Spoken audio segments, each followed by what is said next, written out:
can I first of all just introduce Matthias Spielkamp? I'm sure everybody here knows of him, but just very briefly, Matthias, he has testified before several committees of the German Bundestag on AI and automation. He serves on the governing board of the German section of Reporters Without Borders and the advisory council of Stiftung Warentest and the Whistleblower Network. He is a fellow of Zeit Stiftung, Stiftung Mercator, and the American Council on Germany. He founded an online magazine. He has written and edited books on digital journalism and internet governance. And he holds a master's degree in journalism from the University of Colorado and in philosophy from the Free University of Berlin. So you are eminently equipped, Matthias, to address us on what you are now going to be talking about, which is algorithm watch and governance. Over to you. Thank you very much for the invitation. Yes, before I founded Algorithm Watch, I did a couple of different things, and I do think actually that, thank you very much for the very kind introduction, that it sort of prepared me for dealing with what I'm dealing with right now. And this is what I'd like to talk about today, and that is why I think the AI for good framing is actually pretty bad and other travails of 21st century governance struggles. And I'll try to share my screen because I did bring a presentation. I have a couple of slides that I think will help me guide us to the to my short talk, and then I will probably take about 15, maximum 20 minutes, and then we'll have ample time for discussion. So let's see whether I can make this work. And you should now we can see all. that. Okay, and I'll switch to the presentation mode. Okay, so I would like to start by giving you a quick overview of the Automating Society report that we published at the end of last year in October, the general English language version. We have a couple of other versions in different languages that are not the entire thing, but parts of it in German, in French, in Italian, in Spanish, and we have a Swiss edition that is even in another 3 languages. So what is the Automating Society report? How did we gather our evidence, and what are our main findings? And also then coming to the policy recommendations, what do we think we should do? So first of all, we did a map of automated decision-making in Europe. Now, I'm pretty sure that not everyone here has heard this framing or this expression, automated decision-making, before. We use it instead of artificial intelligence. Of course, we also speak about artificial intelligence because that is the expression, the word for it that everyone uses, but we think it's a little problematic because it is not clearly defined, and also there are certain applications of artificial intelligence, many applications of what is now called artificial intelligence that we see are entirely unproblematic. What we find is something that we need to look out for is whenever there are machines used to sort of make delegated decisions about humans. And this is what we call automated decision-making. And we investigated for this current report 16 countries in the European Union, but also Switzerland and the United Kingdom. And we prepared a chapter about the European Union itself as a political entity. And actually in that chapter that we call the EU chapter, there's also reporting about what the Council of Europe is doing, which is of course not the European Union, but we sort of lumped it in there together. It was quite an effort because we had a team of more than 40 people working on this, and 30 of them were researchers and journalists from all the countries that we studied, which is extremely important because you need to have a lot of contextual knowledge about your society and what is going on there to be able to understand where automated decision-making systems are used, what for, and why they are maybe problematic.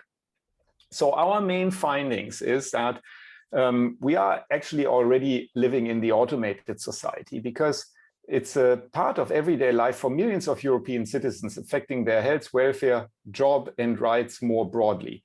It's pretty fast on the rise.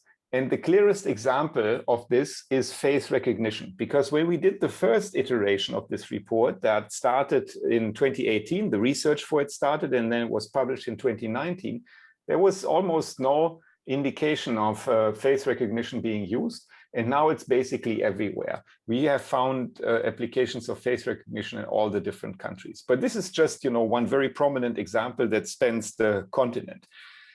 We found many other things, many other examples of actual uses of automated decision-making systems in action throughout Europe, including systems that predict the risk of gender violence that is done in Spain, which is actually one of the few examples where we say this seems to be pretty well done and can be very helpful. And this is also true for the fraud detection that is used in Slovenia for tax fraud and medical prescriptions in Portugal.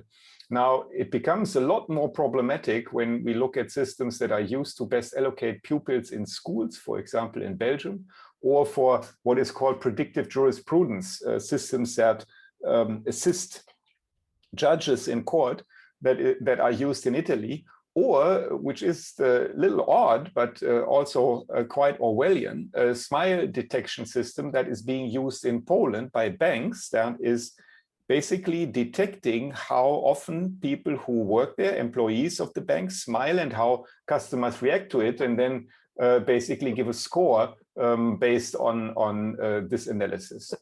Also, there is the attempt to predict what is called life events and their corresponding service needs in Finland, which is also interesting because there have been quite a large number of studies, long-time studies done on the possibility of predicting such life chances in general that I would say came up quite empty-handed. And in Finland, they are still trying to use this in practice in the social welfare system.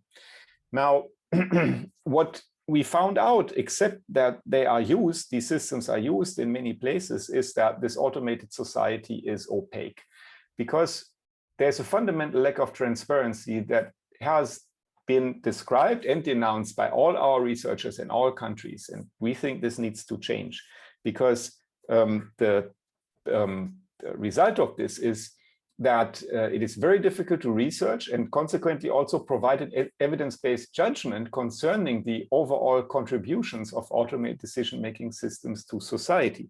And we go a step further because we think from the research that we've been doing that many times this opacity of these automated decision-making systems is used and exploited precisely to prevent scrutiny, which is bad. And the question now, of course, is what does all this have to do with AI for good? Now I'll briefly introduce you to what we are talking about here, because not everyone is probably familiar with that framing. So, for example, there is a large conference that has been done for a couple of years now already, and it is hosted by the International Telecommunications Union, which is part of the United Nations structure. And the aim, the purpose, the goal of this is to accelerate the United Nations Sustainable Development Goals with the help of AI. I used the Wikipedia description because, as is the case many times, it is just very precise and helpful. It is a global summit. It's a United Nations platform, and it's centered around and it's supposed to foster the dialogue on the beneficial use of artificial intelligence by developing concrete projects. These are all very important factors.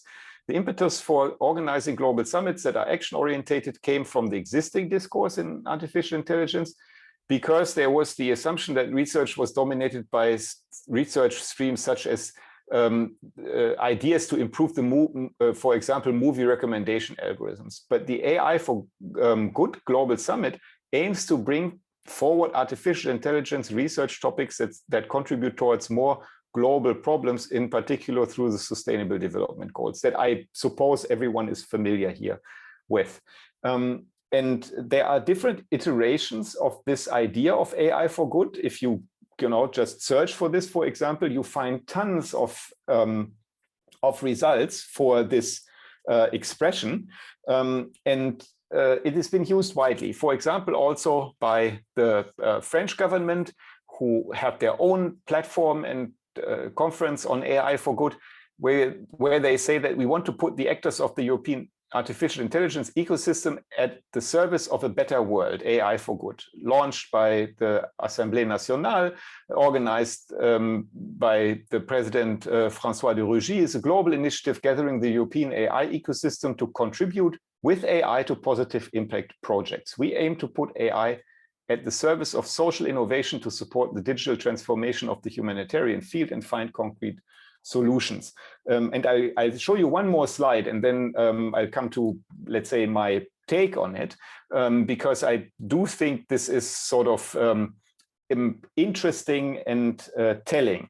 If you look at, again, now the ITU, AI for Good United Nations platform, they are looking for applications of artificial intelligence that is action-oriented, that is real-world, diverse, they have a diverse global audience, and so on and so forth. This really fits into this framework that I would like to critically have a look at today, that basically looks at the development of artificial intelligence only from this perspective of how can it help to mitigate problems that we already have. And for example, Margrethe Vestager, the Vice President of the European Commission, made this abundantly clear when she said, I see no limits to how artificial intelligence can support what we want to do as humans. Take climate change. I think we can be much more effective in fighting climate change if we use artificial intelligence. So this has been sort of a talking point for politicians around the world, that whenever they address this topic of artificial intelligence and how it can be used and what it can be used for, there is this underlying assumption that it is going to basically solve many of the world's most important problems, like climate change, like hunger, like inequality, and more of this. And you can easily imagine why we, as what we call ourselves an evidence-based advocacy organization, why we have a slight problem with that. Because, for example, in addition to the examples that I already showed you from the European, from the Automating Society report, basically in our reporting, we find case after case of the real-world application of AI, and that looks a lot different than AI used to fight climate change. It is, for example, something like this, a very recent story that we published, Greek camps for asylum seekers to introduce partly automated surveillance systems for reception and identification centers on 5 Greek islands. Because despite assurances from European authorities, this so-called centaur system suggests that mass control and not shelter is the priority here. And this is a real-world application of artificial intelligence for, in this case, control and surveillance. And as I said, it's just one example. If you look at our website, you can find many, many more. Now, when we see these applications, and we see that politicians do speak also about the risks of artificial intelligence, but very much use this narrative of AI is a transformative technology, which I think is a pretty bad definition, but I just use it here for now. It's a transformative technology that can help us fight against many of the world's problems. Then this gives an indication, especially to people who are not familiar with the topic, with the issues, that diverts attention from the real challenge that lies ahead of us. And what is that real challenge that lies ahead of us? And I'll take another quick detour because Robert has already said it in his introduction. I'm a member of the Global Partnership on Artificial Intelligence, which is an initiative that was started by, I think it was at the time 12 different governments, the European Union also as a bloc included, but also single countries like France and Germany. The ones behind that were France and Canada at the beginning, but also the United States were a day one partner, which is interesting enough because that was still in the Trump administration, and how much he disliked engagement in such fora. But anyways, this global partnership on artificial intelligence has started working last year in June. And when you look at the website, what you can find is, as a self-description, that these values are values of the GPA. Members and participants of GPA are brought together first and foremost by a shared commitment to the values expressed in the OECD recommendation on artificial intelligence. All GPA activities are intended to foster responsible development of AI grounded in these principles of human rights, inclusion, diversity, innovation, and economic growth. Now, I think this is all very well. I agree with these OECD recommendations, and it always then depends on how it is sort of converted into action. But if you look a couple of paragraphs further down on the website, then you see that in our mission, it is said that GPA is a multi-stakeholder initiative bringing together leading experts from science, industry, civil society, international organizations, and government that share values to bridge the gap between theory and practice on AI by supporting cutting-edge research and applied activities on AI-related priorities. And here we see the problem that I'm addressing, because this is a slight, let's say, what's the best word for it? It implies that what is really expected from this GPA, which is really the expert group, is enormous. I think there are around 160 people from around the globe, the most highly qualified people who are dealing with this from different perspectives. It is true that this is multi-stakeholder. It is certainly interdisciplinary and all this. But if you have this focus on supporting cutting-edge research and applied activities on AI-related priorities, then this idea of governance is certainly not very high on the agenda. And this is how I see the narrative at work, the problematic framework that, for example, there are many other members of the GPA, it's of course not just myself, who think that the first and foremost activity that GPA should be looking at is to develop better governance structure for the use of artificial intelligence. Because we think that we need to reconcile the use of these automated decision-making systems with democracy and human rights in order to actually realize their potential, because otherwise, if we don't achieve that, we will run into problems.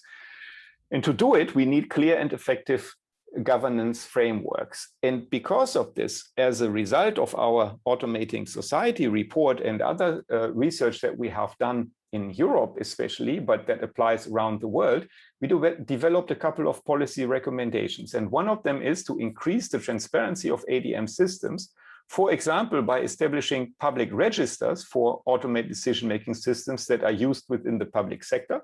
I can probably explain in the discussion a little later why we are focusing here on the public sector application of ADM systems.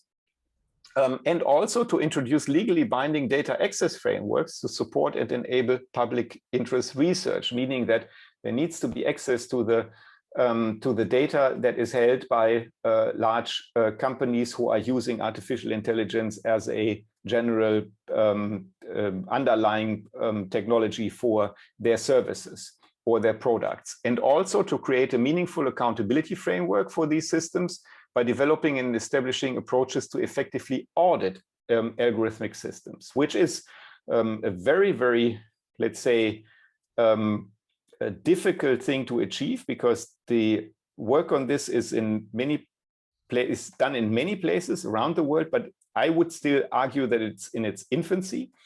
But this is what we need to focus on instead of, not generally. I don't have any problem with companies, for example, doing this applied AI research. But if we are looking at the governance structures, if we are looking at initiatives like the GPAY, like OECD, then we need to have a clear look on the governance structures, because they will provide the framework of, let's call it, a benevolent use of these technologies, but it should not be the mandate of these institutions and initiatives to look for applied AI research that they can then support under this framework or narrative of we are helping the world by using AI for good.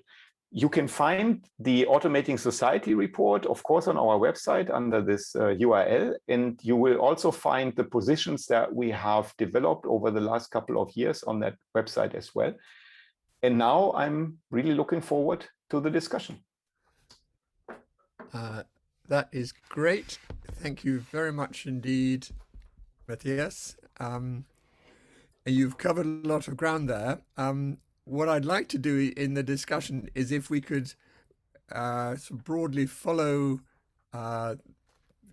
your path through that presentation, namely if we could talk a bit initially about the Automating Society report, and then and then move on to talking about governance.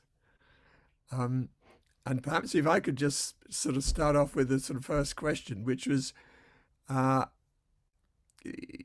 you made sort of two assertions. One was your conclusion about the opacity of ADM systems, and that you talked about them being exploited precisely to prevent scrutiny.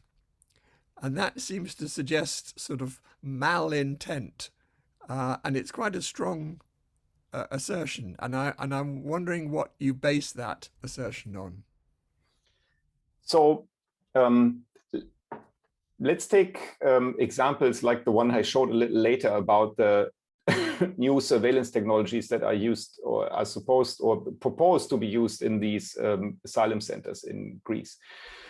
Whenever we send off requests for clarification what is actually being done there, we get very little information, and it is not, for example, that from the outset we can find information about the application of such systems in any, let's say, central place or wherever there is a register of such technologies that is, for example, used by the state.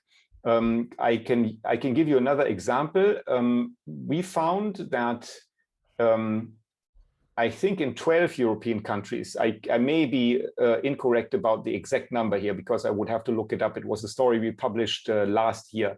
In 12 European countries, facial recognition technology was used by police forces. And in most of these countries, the citizens were not informed about this. There was no press release. You're talking about malintent. I think it's like a borderline case, because when we asked these police forces, most of them voluntarily then said, most of them answered and said, yes, we are using this. But they only talked about it, started to provide information about it when we started digging into this. Now, I will not go on too long about this, but the other example is the large platforms like Facebook, YouTube, Twitter, and the like. We run a couple of experiments. For example, we did one that quite got a lot of attention about Instagram and its algorithm that basically curates the content that is on the website and prioritizes it. And our experiment that we did with the help of a couple of hundred volunteers who donated their data to us suggests that the algorithm itself, for example, in this case, gives preference to people who are, I don't know the good English term for it, but let's call it half naked, you know? So it's bare-chested men and women in bikinis and so on and so forth. Now, you can look at the reporting and look at the methodology.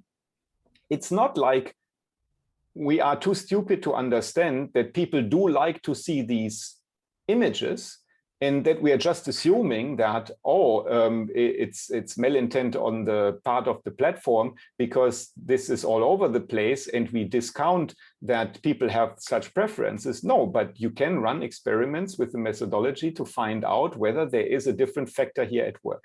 We think that is the case.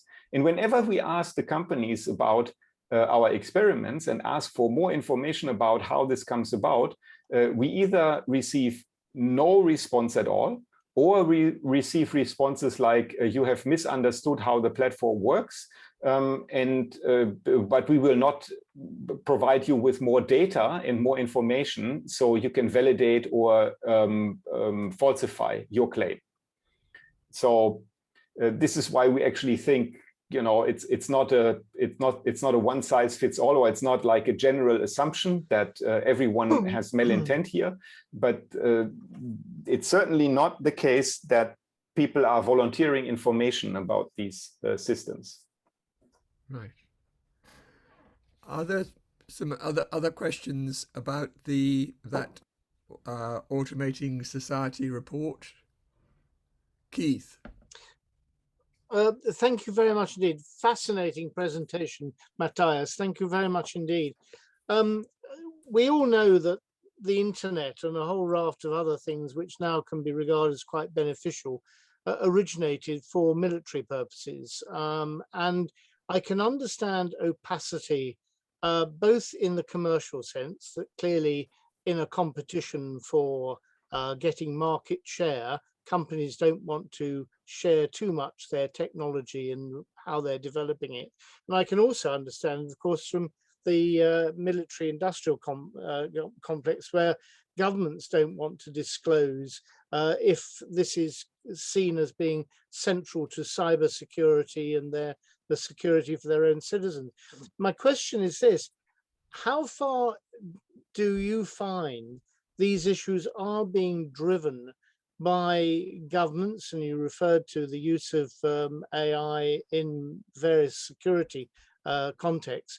How far is this being driven by governments, or how far is it being driven by the commercial sector, the private sector, in a mad race, rather like, Elon Tusk is in his mad race with Volkswagen as to whether they're going to get the first really commercially affordable electric car or not?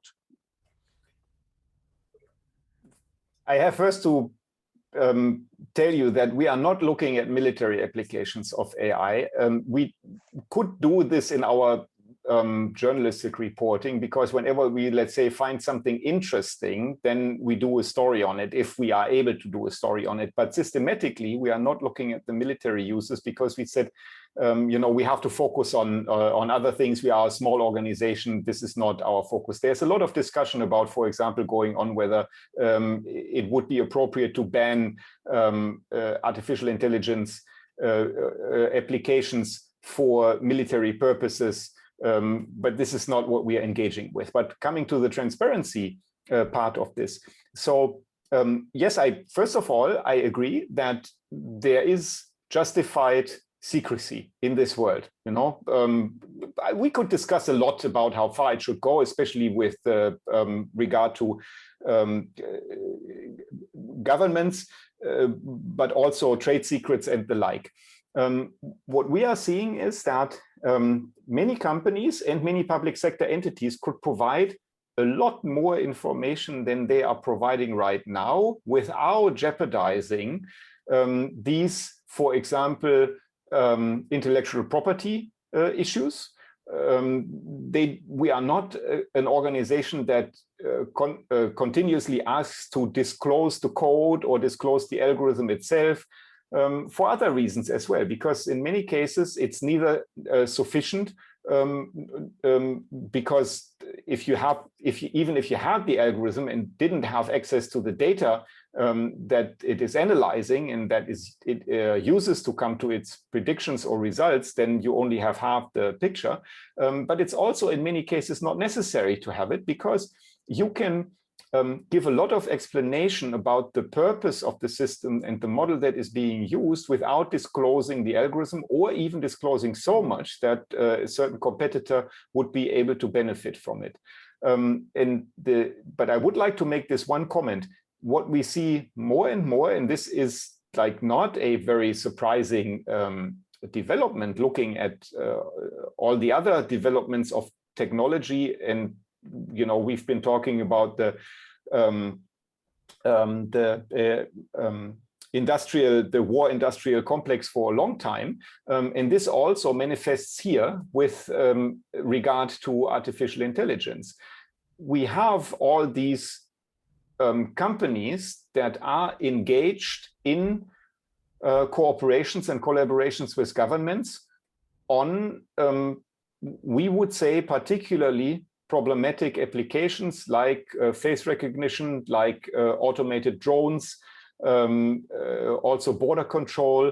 This is all necessary, but it depends on how it is being done. And we have companies like Palantir and Google and IBM and Microsoft who are all basically collaborating on this. So I wouldn't even make a clear distinction between state activity here and private activity.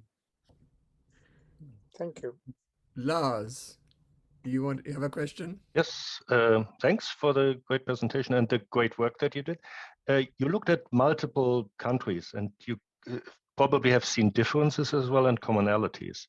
Do you think there are differences that would make it impossible to really globally govern this, or are there differences that actually have to be specifically addressed then when thinking about the governance in the end? The opacity was something that is common that you mentioned. Yes, and from our perspective, you are touching on a very, very important question. And this is why I became a member, why I said, yes, I would like to become a member of the Global Partnership on Artificial Intelligence, because I do see the necessity to discuss this on a global level. But the challenge that you formulated is enormous, because the application of artificial intelligence in countries around the world is entirely different. Now, you can imagine that China is not a partner in the Global Partnership on Artificial Intelligence. Maybe they would even become one, but we have heard these discussions. You are aware of the social credit system that is applied in China. It is actually not what is reported many times in the mass media, that it has a centralized system that basically is able to control the entire population. It's far from this, but certainly the ambition is there. And that, of course, is an entirely different level of what is being done in most democratic countries. But what we see as a risk is that much of this is sort of a creeping development. And we would like to be able to see more to get more information about this in order to understand better whether these are applications that we would support, or we would like to, let's say, contradict or protest. And this is why our main recommendation or demand on all these different levels, be it the German government, be it the European Union, or be it in the work in the Global Partnership on Artificial Intelligence, or the ad hoc committee on artificial intelligence of the Council of Europe, is that as a first important step, we need this better transparency. And many people argue, yeah, we've had discussions about the value of transparency forever. And the question of is it, but it can always only be a means to an end and never an end in itself. And the value of transparency is limited, because if you only have bad options, it doesn't help you a lot that you have transparency about your bad options. All of this is true. At the same time, it is still the basis for all regulatory efforts to know what is going on. So I would always argue that our demand for mandatory transparency about the use of these systems is not a soft policy recommendation or soft demand. On the contrary, it is it is met with a lot of resistance, and it will be a long and hard fight to be able to get that higher level of transparency that then will enable us, hopefully, to ask other questions of, is this a good system and should it be used at all? Thank you for that. With regard to AI for good, Didier, I don't know if you or Marie-Hélène or somebody who are tending to promote and talk about the positive sides of AI, do you have any comment you want to raise, or should we move on? Yeah. Yes, I want to have some comments. Is it okay for the sound? Can you hear me? Yes. So first, thank you very much. I like your speech, and for me, it was always a mystery. What's this thing, AI for good? You know, I think AI for good is very important, but yeah, this big, let's say, kind of AI for good washing is kind of a mystery. And I agree with many things that you were saying, especially as concerning the transparency aspect. But there is one thing I'm a little bit surprised that you don't speak about that. It's the fact that it's all organized by the big four, the big consultancy companies. And I have the impression that one of the important aspects is the fact that, yeah, it's not let's say organized by public authorities, but more by private companies. Do you have something to say about that? I do. Thank you very much for that question. I assume you're talking about the big four auditing companies. Yes. Okay, so this is going to be one of the questions we need to deal with, especially now after the European Union published their proposals on the so-called Digital Services Act, which is a regulatory framework for large platforms. It has a lot to do with misinformation and disinformation claims, and they are trying to, the European Union is trying to address this, but also other things.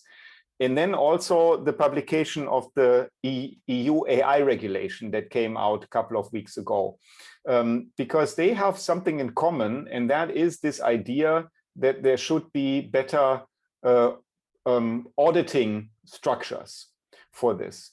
And what I see as I'd say a quite big danger in this is that, yes, this again could be sort of monopolized by the companies that you are talking about. Of course, it is clear that EY and PricewaterhouseCoopers and others have already set their sights on this. And, you know, I even said that when they saw the DSA regulatory proposal, I could imagine that there were a couple of bottles of champagne opened, because what it suggests is that it could be an enormous market for them. Like in the financial industries and in other industries, they could be the powerful companies that then organizations go to, private companies go to and say, please do our auditing work, you know, vis-a-vis then, and prepare the reports for the governments or for the oversight institutions. And yes, I do see a big danger there, because there's not a lot of expertise available at the moment, which is also true for other researchers and other civil society organizations. As I said, it's quite in its infancy, the whole thing. And the danger that I see is clearly that we'll have failures on a large scale, in the sense that there is the presumption that there is a oversight mechanism in place that is not working in the real life. And what we need to find out is what the the government oversight institutions that are proposed both in the DSA and in the AI regulation, whether they will be able to address this. But they will be faced with the same challenges, and that is, it is just extremely hard at the moment to even come up with meaningful ideas of how to do these audits and these impact assessments, and then to find the people who can do them, and can do them on a level that would mean that they can meaningfully control large platforms. Just one more thing, because I found it so telling. I was on a call with Cathy O'Neill this week. She's a very prominent author. She wrote that book, Weapons of Math Destruction. And she founded her own auditing company, and she comes from finance. She worked at one of the large finance companies on Wall Street for years, and then she wrote this book about algorithms, and she became quite famous, and she founded her own auditing company. And she said, I don't know how you can audit Facebook. I don't think it is possible. But this is not to say that we should not try to find better ways to do it, because the whole world is not Facebook. We are dealing and talking about a ton of other examples, smaller scale ones, for example, used in the public sector that have a direct effect on citizens, but are much easier to understand than if you argued that you can actually audit Facebook or understand how the platform works. That was a long answer. I'm sorry about this, but this is really, as you can imagine, something that is on my mind a lot. That's extremely helpful. And if I may, a second question more in the direction that you were expecting, Walter. It's the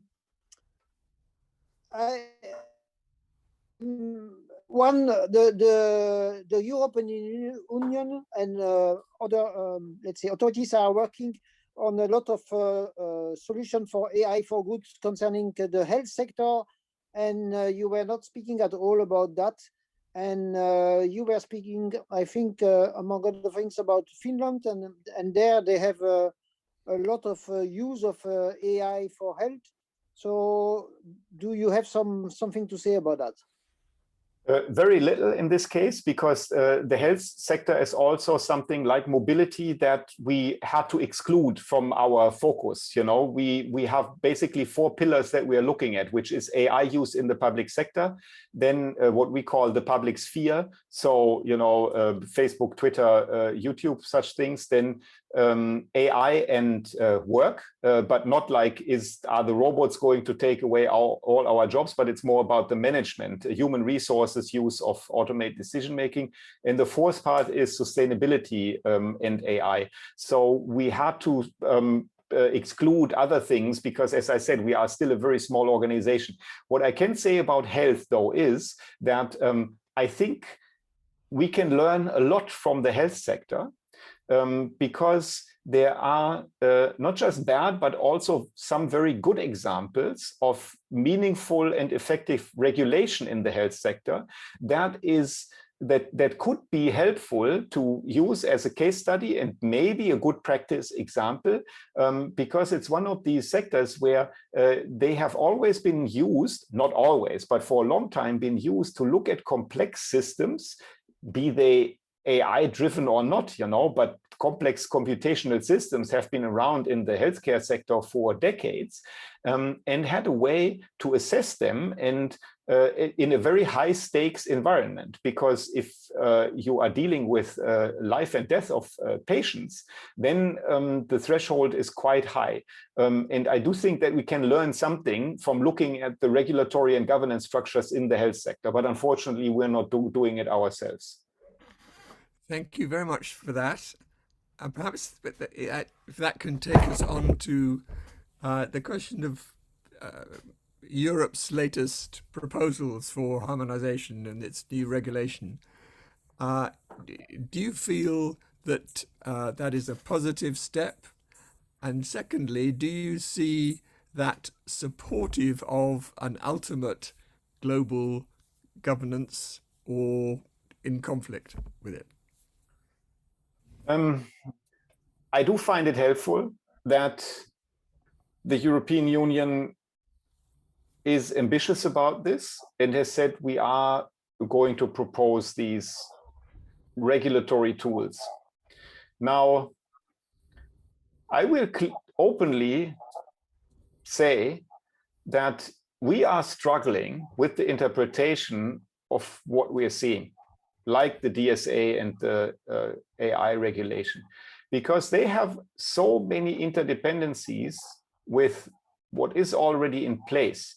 I don't know how many other regulations, European regulations, the AI regulation, for example, is referencing as being in, let's say, exchange with, in a sense of there is the machinery regulation. There is, of course, the consumer protection regulation. There is liability regulation. All of this already exists and is affected by the AI regulation. At the same time, the AI regulation is affected by all these other regulations. And how these interdependencies work and whether we are really seeing a good regulatory proposal, the word is still out on that.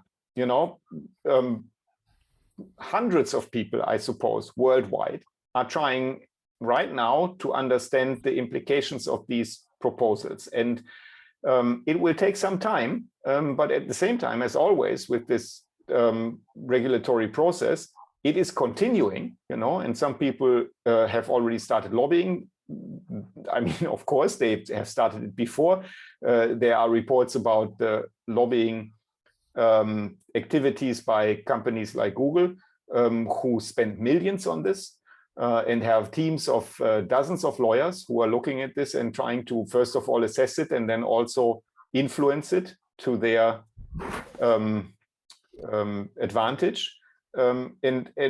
So what is a very difficult situation is that we, for example, as a civil society organization, even though we collaborate with other civil society organizations and researchers from academia, have a very hard time to come up with a clear picture of what's good in it, what is risky, you know, in the sense of be careful what you ask for. And I'll use that example of auditing because, you know, it looks good on its surface that there are these provisions that the very large platforms need to provide all this information and need to provide access to be audited. But if in the end it only means that, as also Jochen Leitner said in the chat here, they just use it to tick some compliance boxes and that's it then, and you know, spend a large amount of money, and then the government regulator, because they don't have the expertise, the resources, you know, the manpower for it or the person power, they can also just accept that auditing report and not really scrutinize it. Then this might be a danger. So this was like, you know, only the answer, my attempt of an answer to the question number one. And the question number two, is it good that there is a global, or is it going to influence the global thinking about this? Clearly, because as with the general data protection regulation, it will have this effect of encompassing companies that are not European companies because they do not want to lose the market, and because the regulation is drawn in a very similar sense that it affects, for example, platforms that have 45 million users or more in the European Union, or that offer their services to people in the European Union, that this applies to them. It basically means it has a global reach. And how, for example, the US will react to this, you know, it remains to be seen. And then again, what we see in the US, I guess you have a lot more to say about this than I do, but it's interesting at least to see how the antitrust activities are gearing up again against the large platforms. And then there's probably also, this is probably also an effect of some research that has been done in Europe and some activities that have been done in Europe over the last couple of years. Thank you. I mean, just following up in the last few minutes, I mean, this question of AI global governance I think if I understand in your response to Lars, and I think you support that as an ultimate goal, but you consider it difficult to achieve. That's putting words into your mouth. Would you like to use your own words to express what your feeling is about whether we should be aiming for AI global governance, and if so, how we should go about it?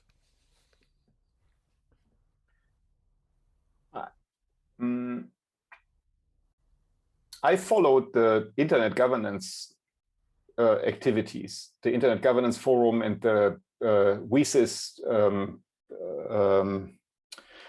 process for a very long time. And again, this is something that has many different sides and aspects.